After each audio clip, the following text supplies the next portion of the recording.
أعوذ بالله من الشيطان الرجيم بسم الله الرحمن الرحيم اللهم عجل لوليك الفرج. हज़रत अमीरुल मोमिनीन अली इब्न अबी तालिब अलैहिस्सलातु वस्सलाम नहजुल बलागानी अंदर हिकमत नंबर 38 इमाम हसन अलैहिस्सलाમને મૌલા નસીહતમાં ફરમાવે છે કે બેટા હસન, મારી 4 વાતો અને ત્યાર પછી બીજી 4 વાતો યાદ રાખશો તો તમને કોઈ વસ્તુ નુકસાન નહીં પહોંચાડે. પહેલું, સૌથી મોટો ખજાનો માલ અને અક્કલ છે. બીજું, સૌથી મોટી ગરીબી મૂર્ખતા અને જહાલત છે. ત્રીજું, સૌથી મોટી તન્હાઈ એટલે એકલાપણું, ઉજબ યાને પોતાને મોટું સમજવું છે. અને ચોથું, સૌથી મોટી શરાફત અને ઇજ્જત સારા અખલાક છે. અને બાકીની 4 વાતોમાં મૌલા અલી અલૈહિસ્સલામ ફરમાવે છે કે અઈ બેટા, મૂર્ખથી દોસ્તી ન કરજો, કેમ કે તે તમને લાભ પહોંચાડવા જશે તો પણ નુકસાન પહોંચાડશે. બીજું, કંજૂસથી દોસ્તી ન કરજો, કેમ કે જ્યારે તમને મદદની એકદમ જરૂરત હશે ત્યારે તમારાથી તે દૂર ભાગશે. ત્રીજું, બદકિરદાર ફાજીરથી દોસ્તી ન કરજો, કેમ કે તે તમને થોડી કિંમતમાં વેચી દેશે. અને ચોથું, જૂઠા માણસથી દોસ્તી ન કરજો, કેમ કે તે મૃગજળના યાને જે ગરમીઓમાં રણ યા વિરાન જગ્યાઓમાં દૂરથી પાણી જેવું દેખાય પરંતુ નજદીક જાઓ તો પાણી ન હોય, જેમ તમને દૂરની વસ્તુઓને નજદીક અને નજદીકની વસ્તુઓને દૂર કરીને દેખાડશે. ઇમામ અલી અલૈહિસ્સલામ આ મુબારક હદીસમાં પોતાના ફરઝંદ ઇમામ હસન અલૈહિસ્સલામને મુખાતિબ થઈને તમામ લોકોને પૈગામ આપવા ચાહે છે. બીજું કે આ નૂરાની બયાનમાં ઇમામ અલી અલૈહિસ્સલામ શા માટે એમ ન ફરમાવ્યું કે 8 વાતો બયાન કરું છું તેને યાદ રાખી લ્યો, બલકે 4 અને પછી બીજી 4 વાતો યાદ રાખો. એનો જવાબ એમ છે કે ઇમામ અલી અલૈહિસ્સલામ આમ કહીને બંને વાતોને અલગ અલગ સમજાવવા માંગે છે. બીજું કે પહેલી 4 વસ્તુઓ અખલાક વિશે છે અને બીજી 4 વસ્તુઓ રફતાર એટલે કે અમલ વિશે છે. સૌથી પહેલી વસ્તુ અક્કલ વિશે આપ બયાન ફરમાવે છે કે ખરેખર જેના પાસે અક્કલ છે તે માનવી અને માદી બંને રીતે કામયાબ છે. માનવી રીતે અક્કલ ખુદા, રસૂલ અને આહલુલ બેત અલૈહિમુસ્સલામ તેમજ સારા અખલાક અને સહી અકીદા તરફ લઈ જાય છે. અને માદી રીતે કામયાબ એટલા માટે છે કે તે પોતાની અક્કલથી પોતાને ઘણી બધી મુસીબતોથી નજાત આપી શકે છે. સહી સમયે સારા એવા ફેંસલા કરીને પોતાના સમયનો સદુપયોગ કરે છે અને લોકોને સહી રસ્તા તરફ દાવત આપે છે. તે સિવાય બીજા ઘણા લાભ મળે છે. એથી જાણ થાય છે કે દુનિયા અને આખિરતની કામયાબી અક્કલમંદીમાં છે. હઝરત રસૂલે ખુદા સલ્લલ્લાહુ અલૈહિ વસલ્લમ ફરમાવે છે કે માણસની બુનિયાદ તેની અક્કલ છે. જેના પાસે અક્કલ નથી તેના પાસે દીન નથી. ઇમામ અલી અલૈહિસ્સલામ ફરમાવે છે કે અક્કલ ઇલ્મની સવારી છે અને ઇલ્મ હિલ્મ બરદાસ્ત સબ્રની સવારી છે. નબી સલ્લલ્લાહુ અલૈહિ વસલ્લમ અક્કલ વિશે ફરમાવે છે કે અલ્લાહ તેના બંદાઓને અક્કલથી કોઈ એવી મોટી વસ્તુ નથી આપી. તે માટે અક્કલમંદનું સૂવું પણ જાહિલની રાતના જાગીને ઇબાદત કરવા કરતાં પણ વધારે બહેતર છે. બીજી વસ્તુમાં ઇમામ બયાન ફરમાવે છે કે સૌથી મોટી ગરીબી મૂર્ખતા છે. બેશક મૂર્ખ માણસ પોતાની દુનિયા અને આખેરત બંને બરબાદ કરે છે. તે થોડા એવા નફા માટે હંમેશા રહેનાર નફાને ખોઈ દે છે. તેથી તે કયામતના દિવસની ફિકર કર્યા વગર દુનિયાના થોડા લાભ માટે પોતાના અમાલનામાને ગુનાઓથી કાળું કરે છે. શું આનાથી મોટો મૂર્ખ કોઈ હોઈ શકે ખરા? મૂર્ખ માણસની એક મોટી તકલીફ એ પણ છે કે જે બીજા સારા માણસોની વાતો પણ માનવા તૈયાર નથી. મૂર્ખતા એવી બીમારી છે કે જેની કોઈ દવા નથી અને ન તો તે કોઈ પરહેજ કરવા તૈયાર છે. તે દરેક માણસ પ્રત્યે બદગુમાન હોય છે, જેના લીધે તે દુનિયાનું પણ ઘણું નુકસાન કરે છે. મરહૂમ શેખ મુફીદ અલૈહિર રહમા ઇખ્તિસાસ નામની કિતાબમાં ઇમામ જાફર સાદિક અલૈહિસ્સલામથી હદીસ બયાન ફરમાવે છે કે જનાબે ઈસા ઇબ્ને મરિયમ અલૈહિસ્સલામે ફરમાવ્યું કે હું લાઇલાજ બીમારોનો અલ્લાહના હુકમથી સાજો કરતો હતો. જન્મથી આંધળા અને કોઢ જેવી બીમારીને ખુદાના હુકમથી શફા આપી. અહીંયા સુધી કે મુર્દાઓને પણ ખુદાના હુકમથી મેં જીવતા કર્યા. પરંતુ મૂર્ખતાનો ઈલાજ માટે ઘણી કોશિશ કરી, તેને સુધારવામાં હું કામયાબ ન થઈ શક્યો. આ હદીસની તફસીરમાં બયાન થયું છે કે પૂછવામાં આવ્યું કે મૂર્ખ કોણ છે? ફરમાવ્યું કે મૂર્ખ એ માણસ છે જે પોતાની વાતને અને પોતાથી વધારે કોઈને પસંદ ન કરે, એમ સમજે કે હું બધી ફજીલતનો માલિક છું અને બીજાઓને કંઈ ન સમજે. આ એવો મૂર્ખ છે જેનો કોઈ ઈલાજ નથી.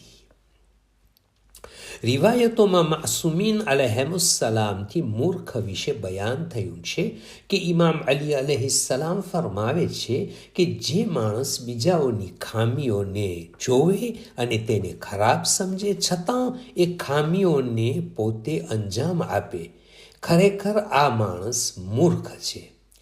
હદીસો અને રિવાયતોથી ખબર પડી જાય છે કે શા માટે મૂર્ખ પોતાના દીન અને દુનિયાને બરબાદ કરે છે. સાદા શબ્દોમાં એમ કહી શકાય કે મૂર્ખ માણસ પોતાને સુધારવાની કોશિશ જ નથી કરતો, જે પોતાના માટે અને બીજાઓ માટે મુસીબતો ઊભી કરે છે.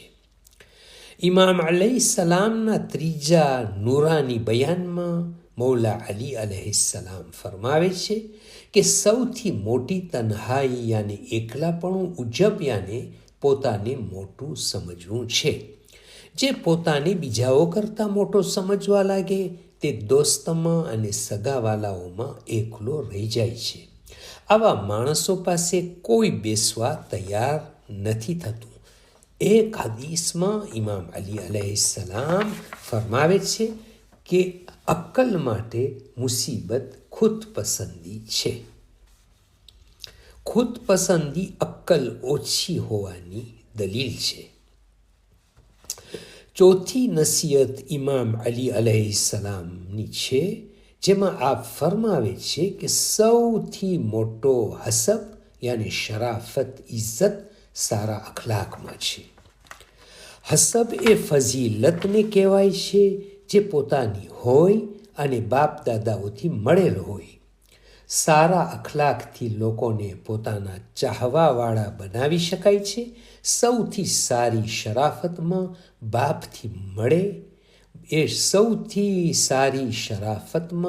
બાપથી મળે તે સારા અખલાક છે.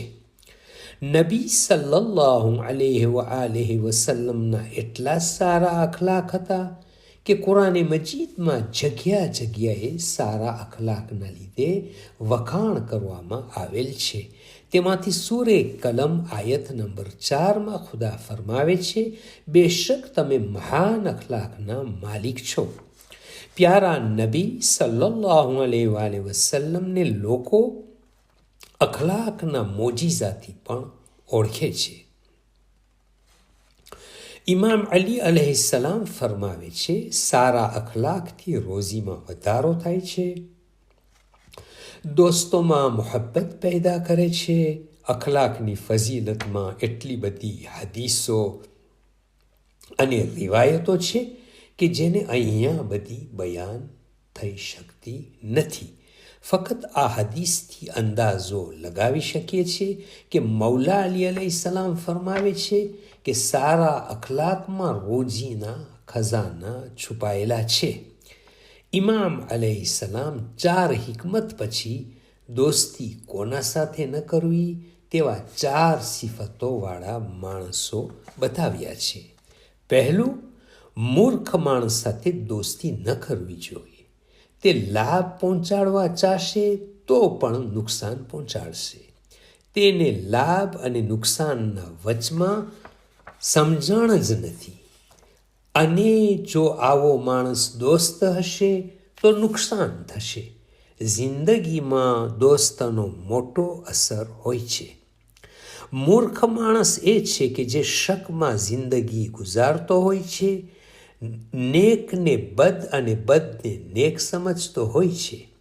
તે ફક્ત જાહેરને જોઈને ફેંસલો આપી દે છે, જ્યારે કે હકીકતથી ગાફિલ હોય છે. એને ખબર નથી હોતી કે આના પાછળ શું રમતો રમાઈ રહી છે, જેના લીધે દોસ્તોને મોટું નુકસાન ભોગવવું પડે છે.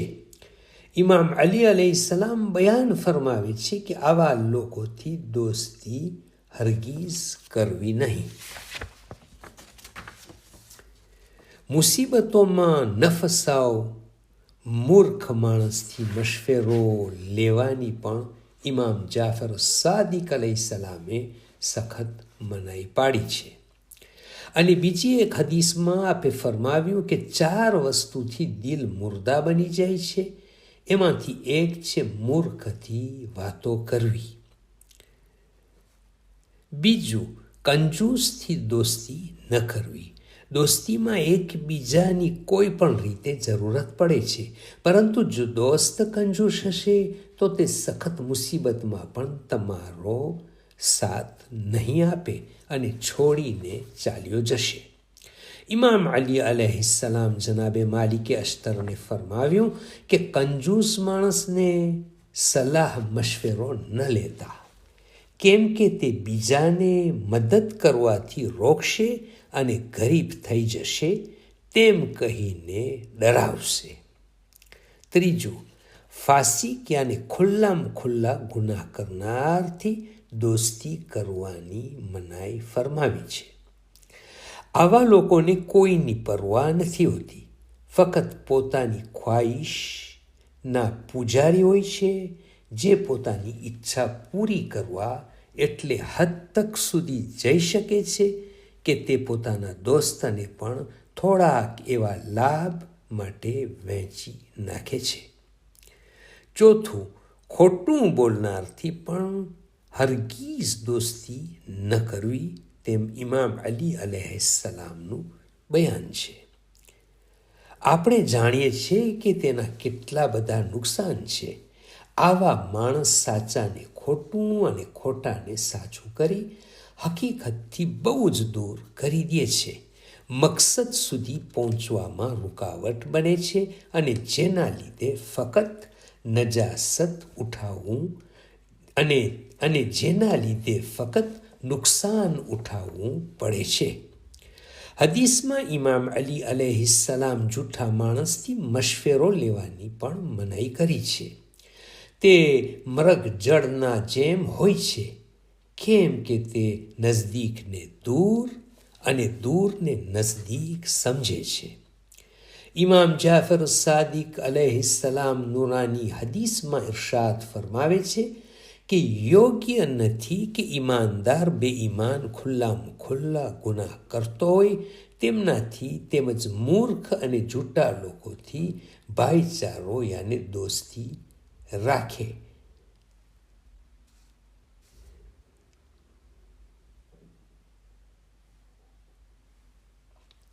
ઇમામ ઝૈનુલ આબિદીન અલૈહિસ્સલામથી પણ હદીસ મળે છે, જેમાં 5 માણસોથી દોસ્તી કે સાથે સફર કરવાની ઇમામ અલૈહિસ્સલામે મનાઈ ફરમાવી છે.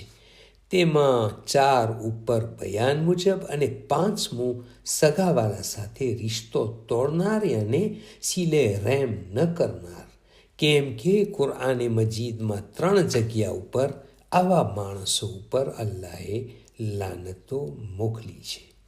اللهم صل على محمد وآل محمد وعجل فرجهم. From Fountain of Ahlul Bayt alayhim salam.